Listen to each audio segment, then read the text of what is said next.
अभिवादन स्वीकार कीजिए ब्रजेश मिश्रा का और आप देखना शुरू कर चुके हैं द डिबेट। बहनों भाइयों, देश भर में मेडिकल का एंट्रेंस एग्जामिनेशन कराने वाली संस्था एक दागदार निकली है। नीट के जो एग्जामिनेशंस थे उसके पेपर्स पिछले 15 दिनों से लीक कर दिए गए थे, बेचे जा रहे थे और बड़े पैमाने पर इस पेपर को लीक करके माफिया के हवाले कर दिया गया। जब यह प्रकरण सोशल मीडिया से लेकर मीडिया में सुर्खियों में आया, तब आज जाकर नीट की परीक्षा को रद्द कर दिया गया है और इसकी सीबीआई जांच के आदेश दिए गए हैं। नीट की परीक्षा का विवाद नेशनल टेस्ट एजेंसी जो एनटीए है वो अभी से नहीं है। ये एक दागदार संस्था है जो एक भी एग्जामिनेशन कराने के काबिल नहीं है और लाखों छात्रों के भविष्य के साथ ये संस्था खिलवाड़ कर रही है। आज चर्चा इसी विषय की। बहनों भाइयों, नीट का जब एग्जामिनेशन हुआ था उसके फ़ौरन बाद से इसके पेपर लीक की चर्चाएं और इसके पेपर्स सोशल मीडिया में घूम रहे थे, मोबाइल व्हाट्सएप पे घूम रहे थे, टेलीग्राम चैनल्स पे घूम रहे थे। तब हर बार इसको सरकारी संस्थाओं ने खारिज किया और कहा कि कोई पेपर लीक नहीं हुआ है। लेकिन पेपर लीक के सॉलिड दस्तावेज जब सामने आए उसके बाद भी नेशनल टेस्टिंग एजेंसी ने कोई कार्रवाई नहीं की। नतीजा ये हुआ कि 7 तारीख के बाद से सारे पेपर्स सार्वजनिक मौजूद थे, जहां इस बात का एविडेंस था क्लियर कट कि 170 में से 130 प्रश्न, वो जो पेपर लीक था वो 130 प्रश्नों का पूरा पत्र सोशल मीडिया पे, टेलीग्राम चैनल्स पे, व्हाट्सएप ग्रुप्स पे अवेलेबल था। आरोप है कि करोड़ों अरबों रुपए का धंधा किया गया है और नेशनल टेस्टिंग एजेंसी इसके लिए सीधे तौर पर जिम्मेदार है। एक भी एग्जामिनेशन अपने गठन के बाद यह एक कलंकित, एक काली और छात्र विरोधी संस्था है। मैं ये बात खुलकर कह रहा हूं, वो कहनी आवश्यक है। नीट का एग्जामिनेशन देने वाले बच्चों से अगर आप मिलेंगे तो आप में से बहुत कम लोग जो टीवी पे देख रहे हैं उनकी पीड़ा को समझते होंगे। उनकी पीड़ा को वही समझ सकता है जिसने करीब से इस मसले को महसूस किया है। आपके रोंगटे खड़े हो जाएंगे, आप सिहर उठेंगे, आप परेशान हो जाएंगे, आप दुखी हो जाएंगे, बहुत से लोग रो पड़ेंगे। किन हालातों के बीच गांव गरीब के लोग, वंचित शोषित समुदाय के लोग अपना पेट काट कर, घर के जेवर बेचकर, खेतों को गिरवी रखकर, ओवर टाइम काम करके अपने बच्चों को शहर भेजते हैं, कोचिंग कराते हैं, कमरा लेकर पढ़ाई कराते हैं, अपने जीवन का त्याग करते हैं। और ऐसे बदकिरदार लोग जो ये एजेंसियां चला रहे हैं, ऐसे बेईमान लोग जो ये एजेंसियां चला रहे हैं, ये पेपर बेचने का धंधा करते हैं और इतने संगठित पैमाने पर ये धंधा आबाद हो रहा है कि हम आप कल्पना ही नहीं कर सकते हैं। मेरिट गई भाड़ में। आपके बच्चे आंख फोड़कर, रात रात भर जगकर, आप अपना सब कुछ बेचकर बच्चे को ये सोचते हैं कि शायद वो मेरिट पे आ रहा होगा, लेकिन मेरिट पर वो बैठे हुए हैं जिन्होंने लाखों रुपए खर्च किए। पेपर भी खरीदते हैं, एमबीबीएस की सीट भी खरीदते हैं। इस देश की शिक्षा बिकाऊ हो गई है। अफसोस की बात है कि ये नेशनल टेस्टिंग एजेंसी जैसी बदकिरदार बेईमान संस्था को भारत सरकार ने कोई कार्रवाई भी नहीं की। न इस संस्था को भंग किया और न इसके डीजी को अब तक जेल भेजा गया है।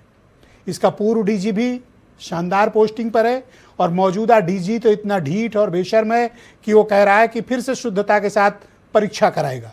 यह व्यक्ति अब तक बाहर घूम रहा है जो लाखों छात्रों का गुनहगार है। अब तक इस व्यक्ति को जेल नहीं भेजा गया। इसका नाम अभिषेक सिंह है। इसे जेल की सलाखों के पीछे होना चाहिए था, लेकिन भारत की सरकार और सीबीआई अभी तक इसके खिलाफ कोई कार्रवाई नहीं कर रही और ये ढीठ आदमी बाहर आकर बड़े बड़े बयान दे रहा है।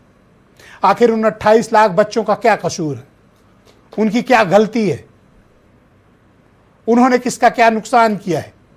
वो तो किसी का वोट बैंक भी नहीं है, आगे चलकर बनेंगे। फिर उनके साथ इस तरह का अत्याचार क्यों किया जा रहा है? आप जरा उनकी पढ़ाई के स्तर को देख लें, उनकी मेहनत को देख लें और मेहनत का जो परिणाम मिला है वो देख लें। आप कुंठा के शिकार हो जाएंगे। बड़ी बड़ी पॉजिटिव बातें करने वाले लोगों की आंखें शर्म से उठेंगी नहीं जब आप उन बच्चों से मिलेंगे और उनकी पीड़ा का एहसास करेंगे। जिनके अच्छे एग्जामिनेशन हुए थे, जिन बच्चों की अपार मेहनत करके, सोचिए जिनका सिलेक्शन लगभग तय था, उनके सामने आपने एक अंधकार का भविष्य दे दिया। यह तो वही हो कि विधायक सांसद चुने जाएं और फिर चुनाव आयोग उनका चुनाव कैंसिल कर दे, तब शायद इन लोगों की आंखें खुलें। बहनों भाइयों, इस देश में ढिठाई इतनी ज़्यादा है कि किसी की तकलीफ से किसी को फ़र्क नहीं पड़ता, और इन बच्चों की तकलीफ सिर्फ बयानों तक सीमित रहेगी नेताओं के। कार्रवाई क्या होगी आप भी जानते हैं और हम भी जानते हैं। 2024 ये देश भूला नहीं। नीट एग्जामिनेशन का क्या हुआ था?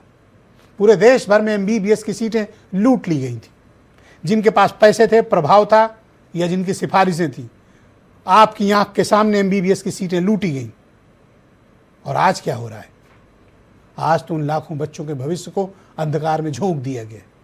आखिर ये किसी स्टूडेंट्स के साथ नहीं, बल्कि देश के साथ गद्दारी हो रही है। इस देश के साथ धोखा हो रहा है। इस देश की आने वाली पीढ़ी के साथ बेईमानी हो रही है। और ऐसे बदकिरदार, बदनीयत, बेईमान एजेंसी के अधिकारी अब तक सीना तान के घूम रहे हैं। आखिर इनको सलाखों के पीछे क्यों नहीं भेजा जा रहा? कोई फुल प्रूफ एग्जामिनेशन इस देश में असंभव हो गया है। अभी आजकल क्या माहौल है कि कोई एग्जामिनेशन बड़ा होता है तो हम पत्रकार लोग इस बात की तैयारी करते हैं कि लीक होगा क्या, तो इसको कैसे कवर करना है। एग्जामिनेशन सुचारू रूप से संपन्न कराना यहां भी मुश्किल है, वहां भी मुश्किल है। क्यों?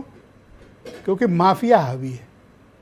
आप क्या समझते हैं ये पेपर कहां छपा होगा? आप क्या समझते हैं कि ये कोई सामान्य हाथों में लगने वाली चीज है? एक ऐसा बड़ा खतरनाक, ताकतवर सिंडिकेट है जिसका कोई कुछ नहीं बिगाड़ सकता। चंद दिनों की सुर्खियों के बाद ये छात्र फिर से तैयारी में लगेंगे और एनटीए की इस अंधी दौड़ का हिस्सा बनेंगे। इनकी किस्मत में अगर पास हो गए तो ठीक है, नहीं तो लाखों छात्रों का भविष्य अंधकार में है। इससे बड़ी बेशर्मी, इससे बड़ी ढिठाई, इससे बड़ी बेईमानी कोई हो नहीं सकती जो इन बच्चों के साथ हुई है। सोचिए जब ये बड़े होंगे तो आपके बारे में क्या ओपिनियन रखेंगे। ये वो हैं जो देश चलाएंगे। ये देश के भविष्य के डॉक्टर हैं। ये भविष्य का नेतृत्व करता है।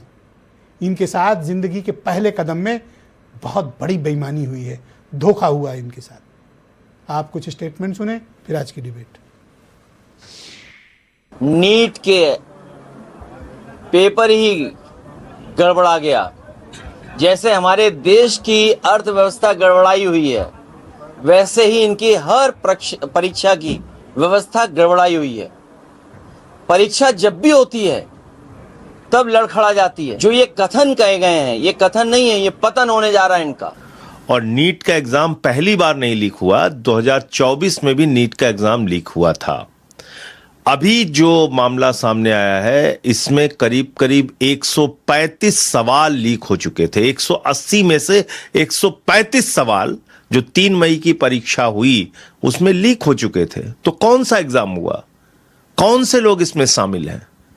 किसको भारतीय जनता पार्टी बार बार संरक्षण देती है? क्या प्रधानमंत्री और शिक्षा मंत्री जवाब देंगे कि 12 साल से नीट का पेपर चौथी या 5वीं बार लीक हुआ है? आपने क्या कदम उठाए इसकी रोकथाम के लिए?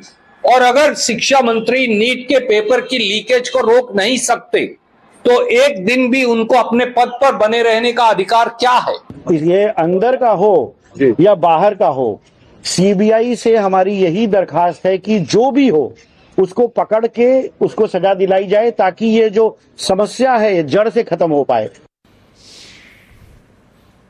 अब इस आदमी की बेशर्मी और ढिठाई आपने देखी। ये कह रहा चाहे अंदर का हो या बाहर का हो, पकड़े सीबीआई।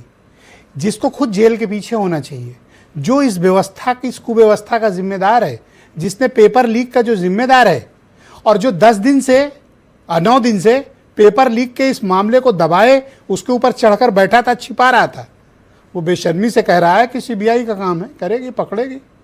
यही व्यक्ति शामिल है इसमें, लेकिन इस पर कोई कार्रवाई अब तक नहीं हुई। तो आज की डिबेट को आगे बढ़ाएंगे। मनोज उपाध्याय भारतीय जनता पार्टी के लीडर हैं। डॉक्टर राजपाल कश्यप समाजवादी पार्टी के प्रवक्ता हैं, सुरेंद्र राजपूत कांग्रेस कमेटी के प्रवक्ता हैं, अमित सिंह मेरे साथ मौजूद हैं, ये एग्जामिनेशन के एक्सपर्ट हैं, ग्रेड प्लस एकेडमी चलाते हैं, उसके डायरेक्टर हैं, और विनय राय बहुत ही जाने माने पत्रकार हमारे साथ इस कार्यक्रम का हिस्सा हैं। आप सभी का स्वागत और धन्यवाद।